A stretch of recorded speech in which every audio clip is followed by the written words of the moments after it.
This is the Reverend Dr. Gilberto Rosado once again with another comment. Today we're looking at the article in The Independent. Um, the article in The Independent by Frank Furetti, and it's entitled Oprah is Wrong. Atheists can experience uh, wonder and awe. And so we'll be reviewing this article today on our comment. Let's go to the full screen view.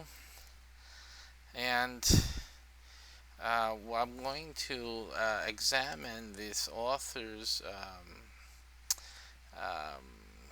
posit of the issue of wonder and awe in the comparison that he makes between uh, atheists, or the method that atheists, or the way that atheists handle wonder and awe in comparison or in juxtaposition to the way people of faith handle wonder and awe.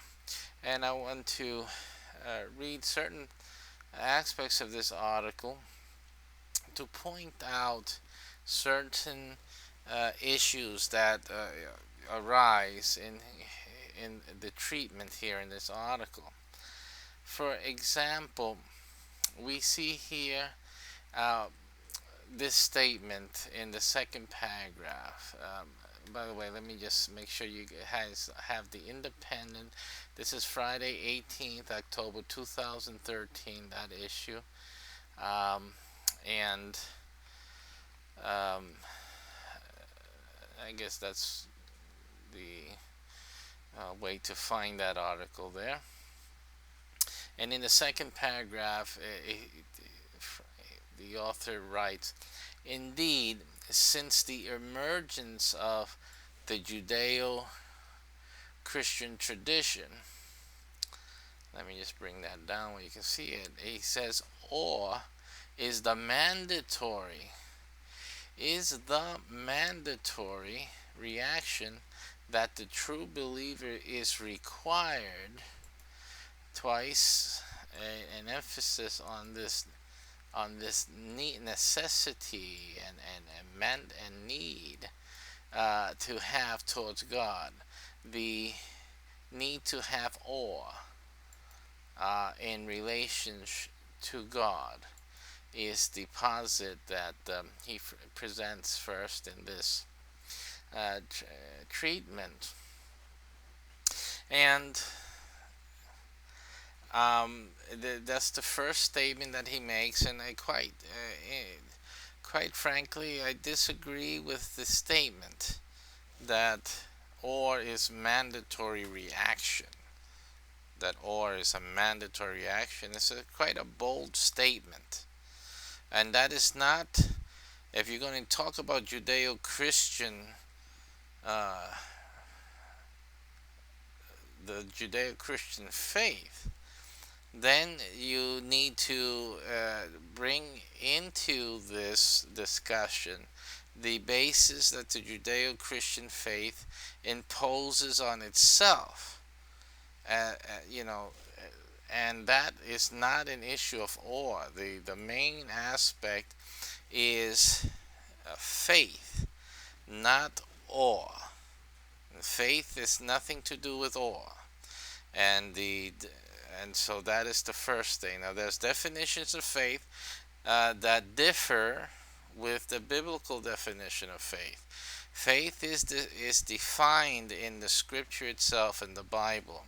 So that has its own definition, apart from any definition that society has, or that's in a dictionary available today. Faith is defined. It's one of the few words that are defined in the scripture itself, and it has a very definite definition.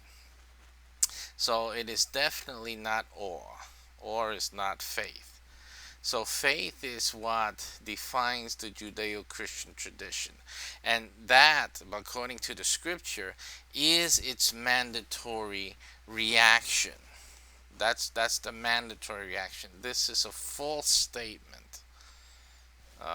So uh, again, the author presumes to speak in or for the Judeo-Christian tradition, and that is a shortcoming first off in this article. It then says that from this perspective, the sense, awe, and wonder is bounded and regulated through the medium of religious doctrine.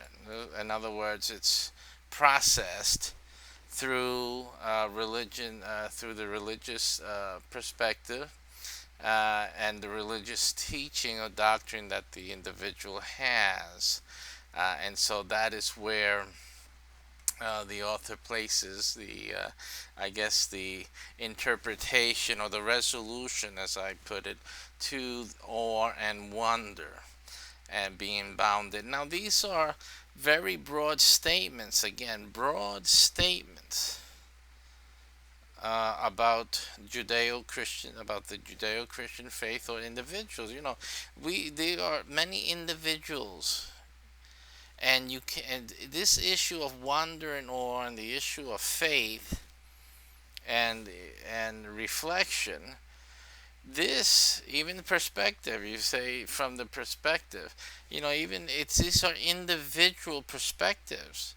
You can't be talking about en masse of all the individuals that you know, follow God, that have a faith in God, that they all, you know, you have this one brushstroke that applies to everyone. That is not true. It's definitely not true in this speaker right now, in my person.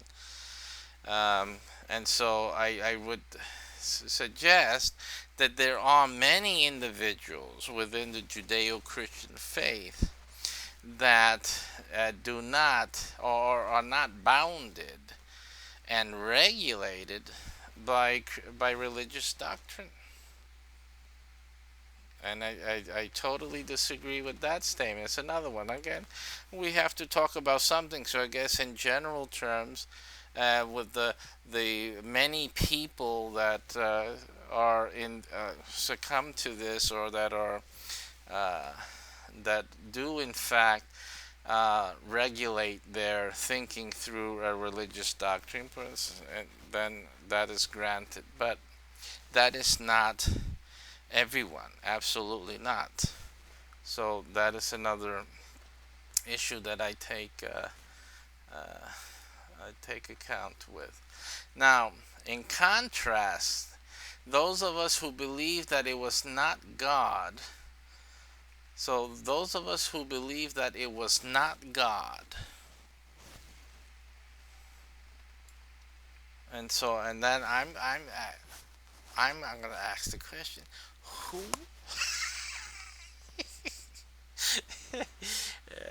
If this is supposed to be, and we're talking about atheists, and this was a posit from the atheist standpoint, who are you talking about?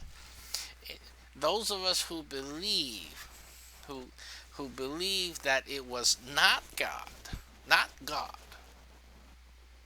You see, but humans who are the real creators are unlikely to stand in awe, okay, of this allegedly omnipotent figure. Well, you're unlikely to stand in awe of anything that the humans have created. What is it in comparison to what was here before humans came into being, that you would be in awe about? The awe and wonderment, it happens to be those things that humans are not the creators. You cannot claim to be a creator of those things that we are in awe and wonder about.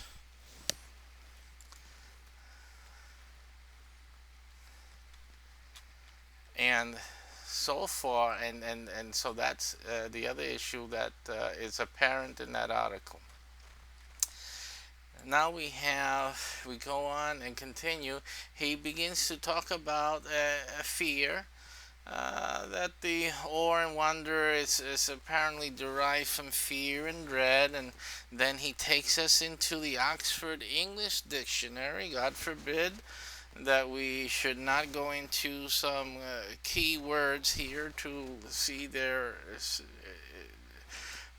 definition, and all for this just to classify fear and dread as being something of an ancient and medieval type of characterization. Again, this is supposed to be evidence. It's supposed to be arguments to bring an intelligent handling of this issue. Okay, so here we continue. Now we start in the article going into a characterization and characterizing certain aspects, demeaning them. Okay, putting them in a, casting them in a very low aspect, so that people would then, obviously, you're casting them in that type of shadow, and who is going to want to then admit, if they were in fear, that they are in fear, and or that they even have faith at this point, that they have faith in God, or that they even think about there could be a creator. But since this is about fear, well, I'm not fearful, I'm not ignorant. You see, as if that characterization was any proof at all. Is that an evidence? Is that something being presented as evidence and proof of this posit?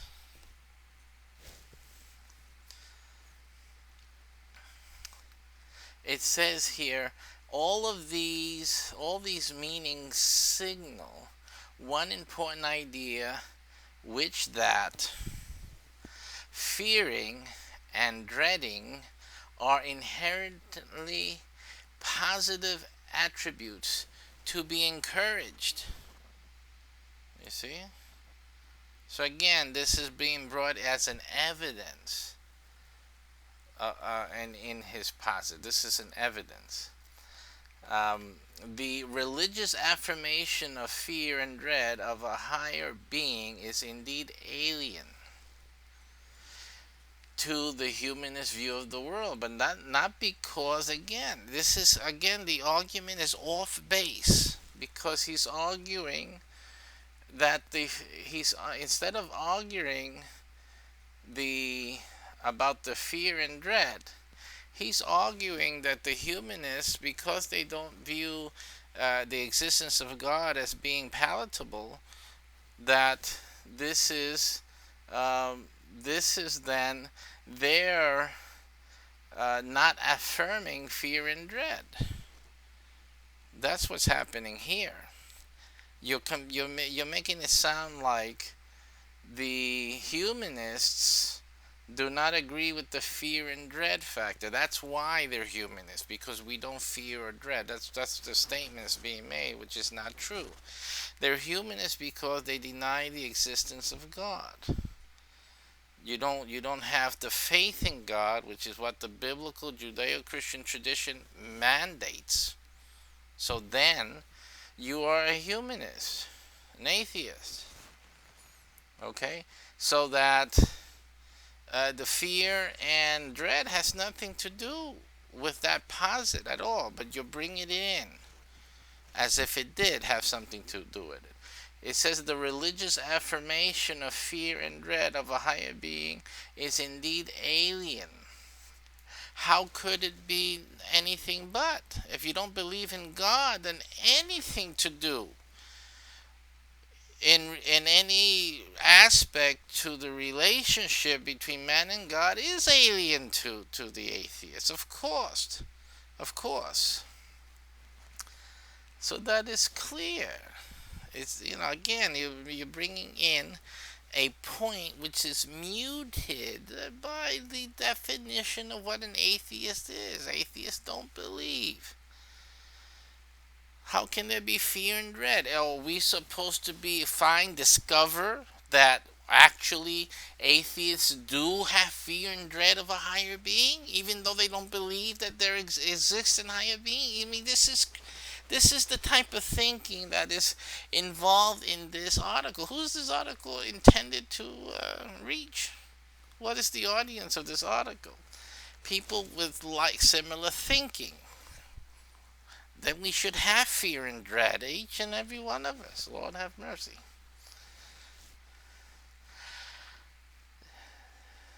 So, again, it goes on to say that uh, that atheists do wonder and awe, unlike what Oprah had said in her statement during an interview that she had, for which this article is based on, and as a response to that. It says that atheists and humanists experience wonder and awe in ways that sometimes resembles, see, let's get careful here, but often differs from the way that religious people respond to the unknown, because only religious people respond to the unknown.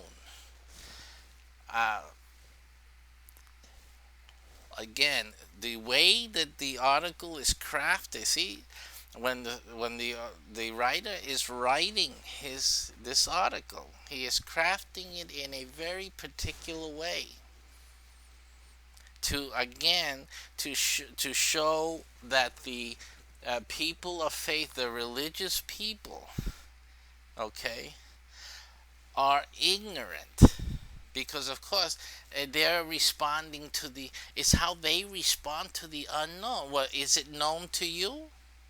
It's known to the humanists, and is it known to the atheist? Of course it's not. No, it's not known to anyone. Look, again, I read what the article says. See how the light is put, the way that he indicates and points at religious people as having an issue with dealing with the unknown. Atheists and humanists experience wonder and awe in ways that sometimes resembles, but often differs from the way that the religious people respond to the unknown.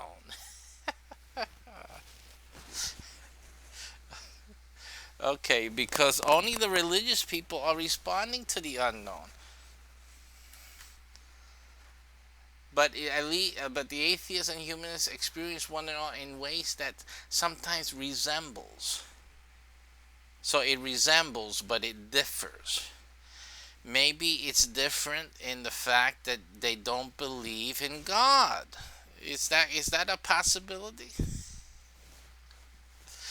We all have the capacity, continues to say, and the spiritual resources to experience the mysteries of life and the unexpected events that excite our imagination through a sense of wonder. Those who stand in awe of God internalize their sense of wonder through the medium of their religious doctrine.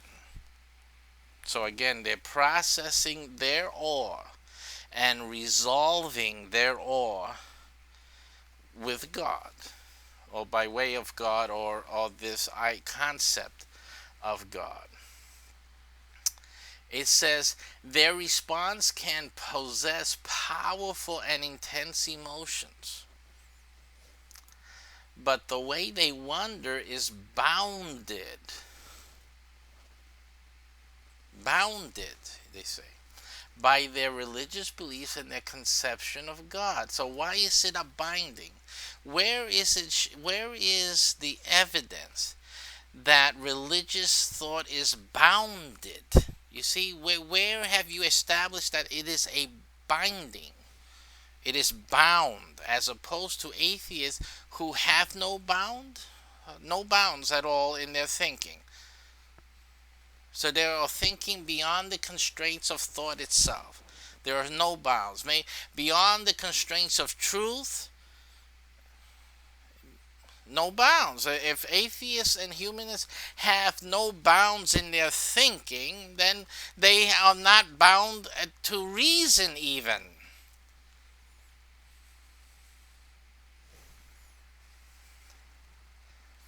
In a sense, this experience of spiritual sensibility is both guided and ultimately dictated by doctrine, not of their own reasoning.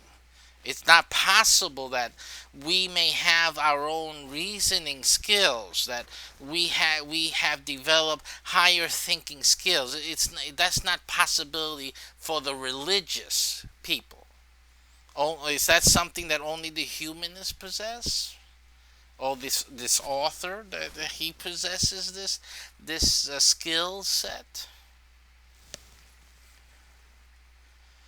Historically, those religious people who dared to go beyond these limits risked being denounced as heretical mystics. So we see that there were religious people then who went beyond those limits. I hear a contradiction now in this paragraph. But let us not put bounds on reason here. Binding up thinking here. We don't want to do that, do we? In contrast to the way that religion does wonder, atheists and humanists possess a potential for experiencing in a way that is totally unbounded. Okay. Humanists do not stand in awe of the mysteries of God, but truly wonder at the unknown. so, so the humanists do not stand in awe of the mysteries of God, but they're stupefied by what they don't know. Isn't that what he's just saying? So you stand stupid and ignorant in front of what you don't know and what you don't understand. And you're stubborn because you don't want to admit a God or have faith in God. And not only that, well, this is not bad. That's not bad in itself. But why criticize those that do?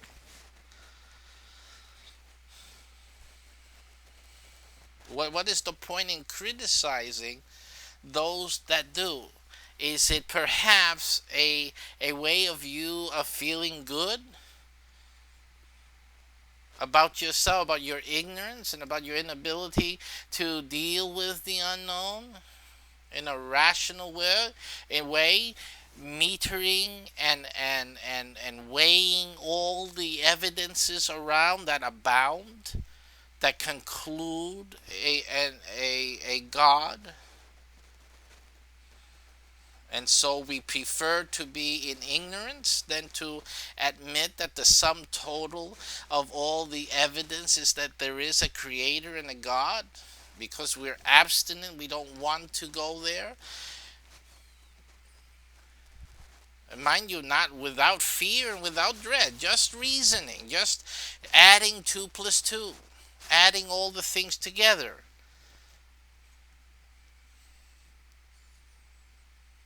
That you refuse to see it is one thing, but you cannot say it does not add up, because it clearly does add up and indicate it, but you simply refuse to admit it. If you and you know what I mean by admitting it. It means that you allow it to be a possible solution, a possible reality. You eliminate it completely. We can't go there. We don't want to do that. It has to be something else. They can't be God. That's what you're saying. Again, ignorantly looking that's how you deal ignorantly at the unknown. By excusing and by not considering one possibility. It's a possibility. It has not been proven that it's not a possibility. You haven't proven the non-existence of God. So therefore it should always be a possibility.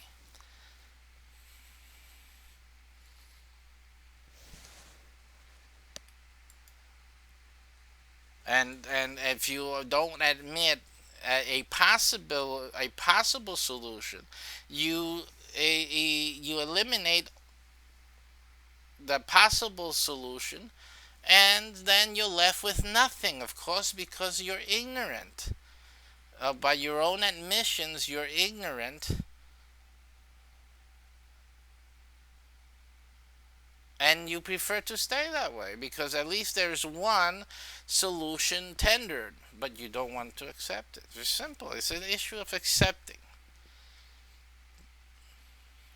and that is the premise, of faith and God's dealing with man is accepting.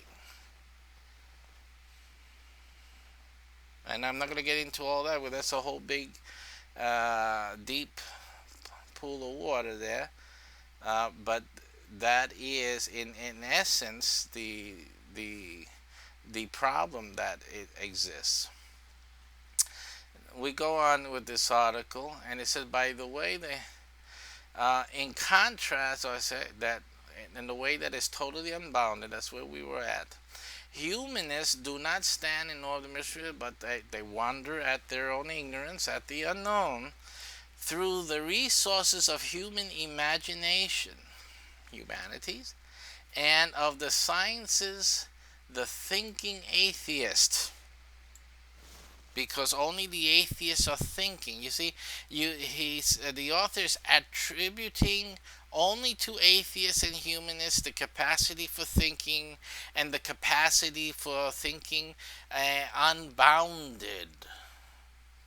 You see, so these are, you notice that this is the language that's being portrayed, given out in this article, and this is the stuff of the atheistic and humanistic polity and manipulation and the impact they're trying to make in society by convincing other people who know less, obviously, can't break apart an article like this, to see this shameful manipulation, trying to make people feel that they're empowered, that they know something, when all you're talking about is ignorance. You're talking about the unknown,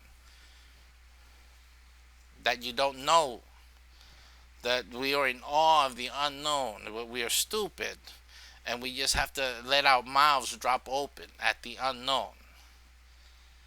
Yet you attribute to that intelligence and that you're thinking.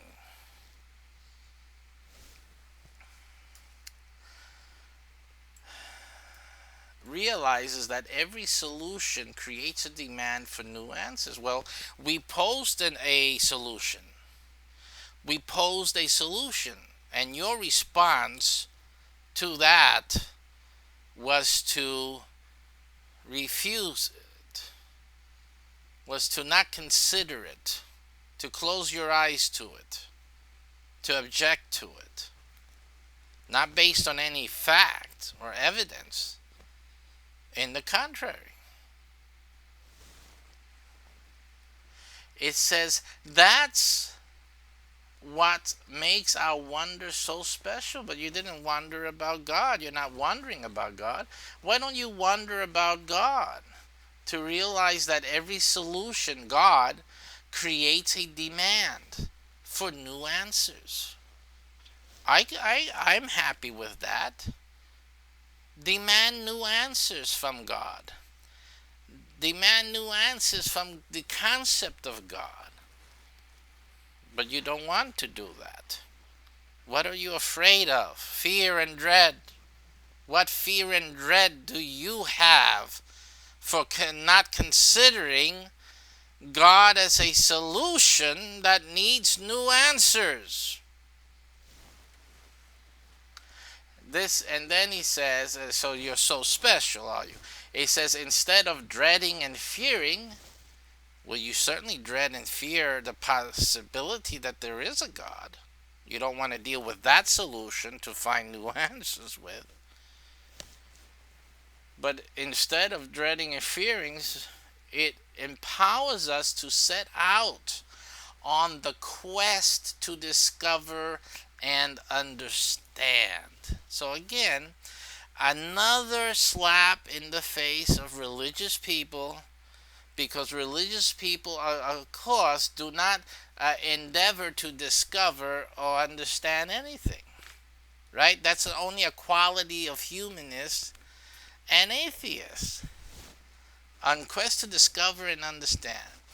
You know, when I look at people who are not intelligent, who are stupid and dumb, to make it very simple so that you can understand this, all the time that I have to deal with someone who's stupid and dumb, do you know what they're always doing?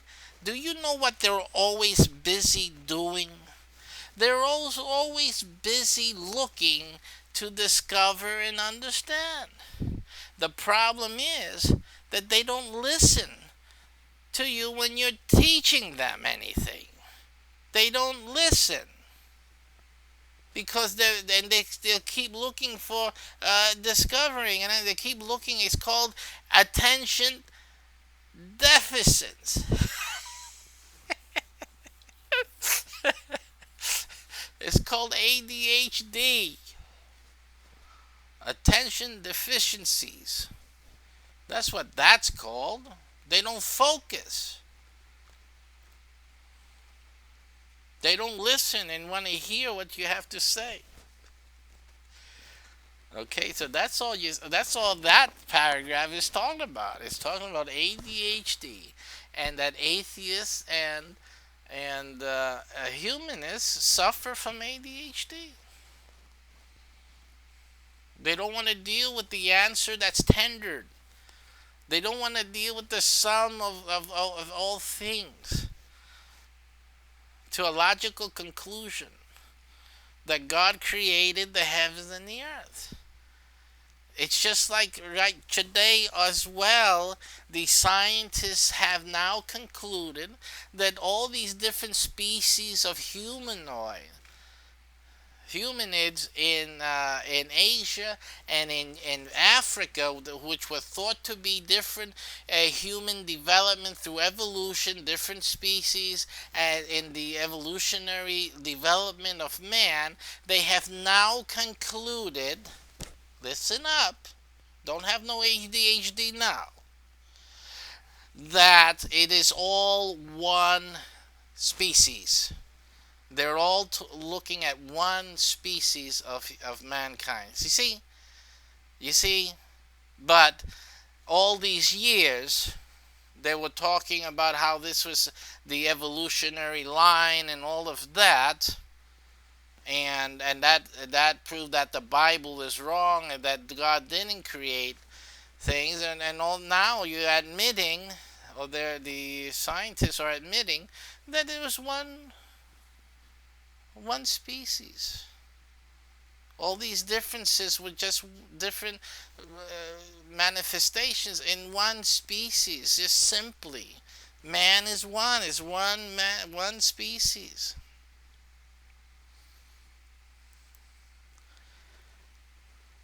They thought they knew before, but they didn't. That's the actual reality. And as we progress further and further, more and more evidences will, when the human mind can comprehend finally all this overload of information, you'll start seeing that we were right all the time. It's good. It's the finality was what was said in the beginning. So you want to quest to discover and understand? That's fine. That's wonderful. But realize that all of these things were known before, was declared before, and it was the reason for there to require the mandate, which was not awe and wonder, but faith. But that at the end, everyone will know. There will be no wonder nor at the end, because it will be all too clear.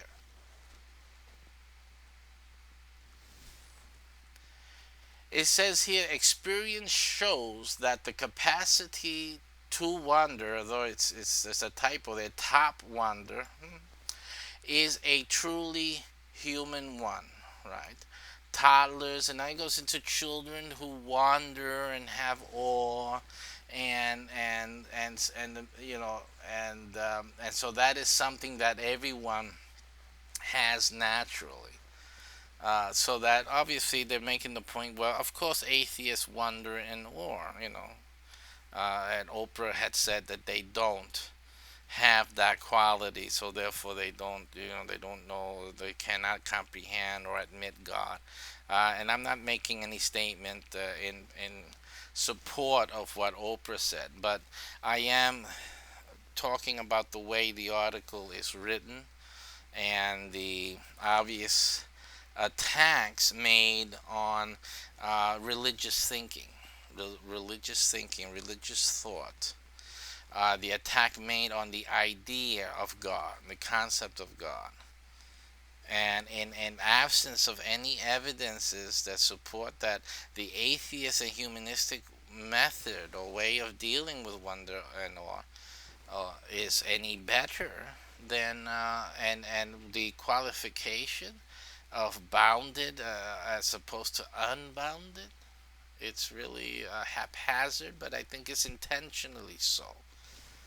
You forgive me, it's late at night here, I'm talking, and sometimes I'm tripping up on what I say. So forgive me for that, for any misspoken words or anything like that. But I had to get this comment out there. And then at the end, which is the only thing that I really 100% agree with in this article, so at least we found some common ground here. And that is the final point, and I'll repeat it here. It says that there are, of course, some new atheists who insist on living in a spiritual, free world. From their deterministic perspective, everything is explained by neuroscience or our genes.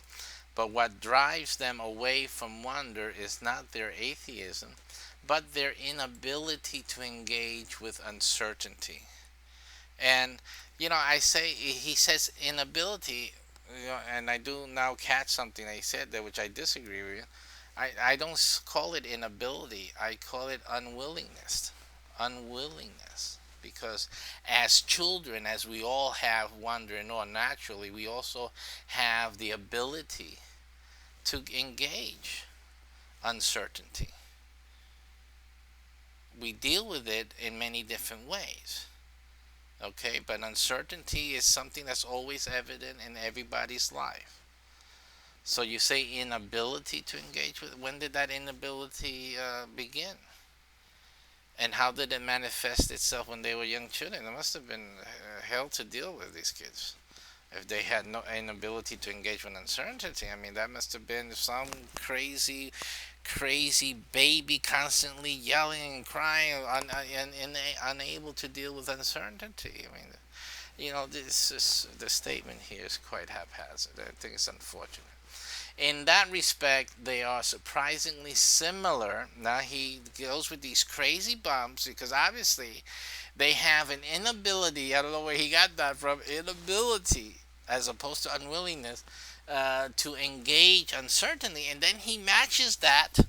So he considers that group of atheists Looney Tunes here, and then he matches it up. Hey, a match made in heaven, no doubt. Huh? With the religious people, similar to those who embrace religious dogma, to spare themselves the responsibility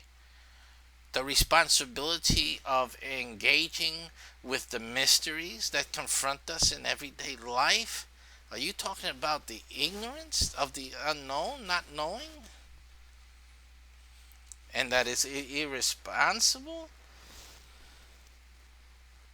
to propose a solution? Is irresponsible, as irresponsible, no doubt, than all the scientists who said there were many different human species. I guess that was irresponsible too. Maybe it was irresponsible to say that Pluto was a planet. Irresponsible. How could they make that declaration? I guess they were bounded by religious dogma.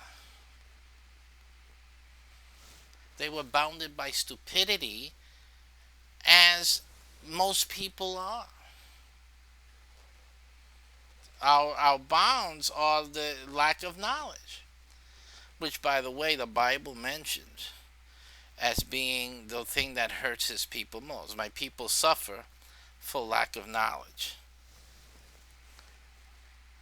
And so this concludes my review and analysis of this article.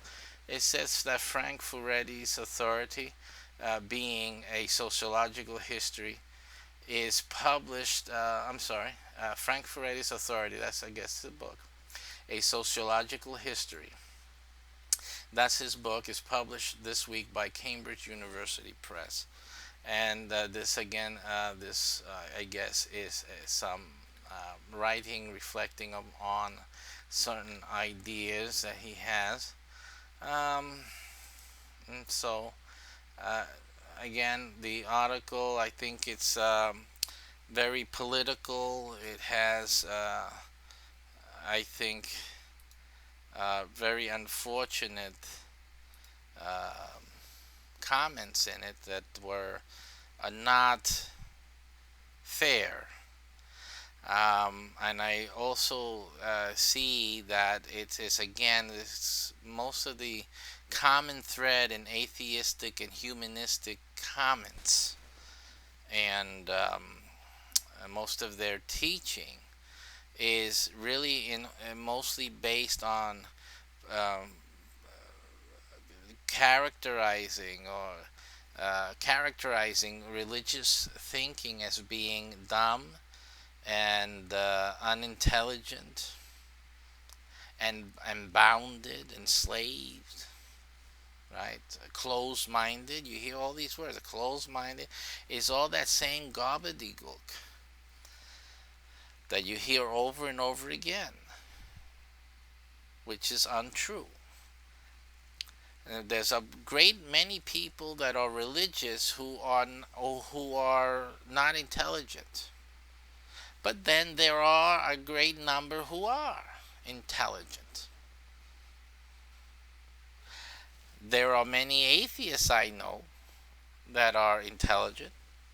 But then there are a great number, if not the majority, who are not, who are just parrots, repeating what they read in the book, like this article, repeating articles like this, full of characterizations, negative characterizations that make false statements as if it was true, and misinterpretations, personal perspectives, as if they were gospel truths. Oh my goodness! I'm sorry. Is that language bounded by religious talking?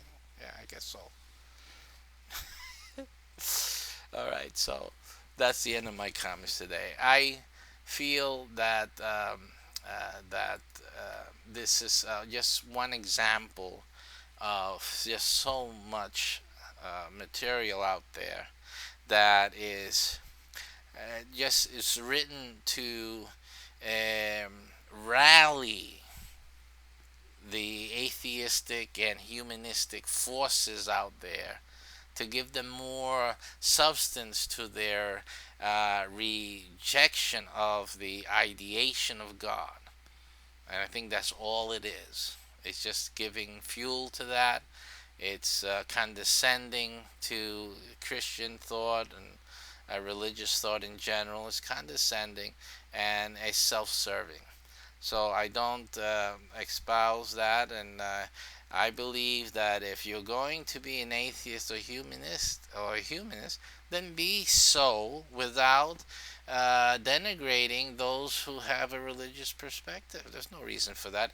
I don't go around talking against the humanistic or atheistic point of view unless you guys do it with this. Something has to be said, and my argument is not against the atheism per se. It's not against the humanistic point of view, but it's against the way that you're making your arguments. The way that the argument is being said or posed is incorrect.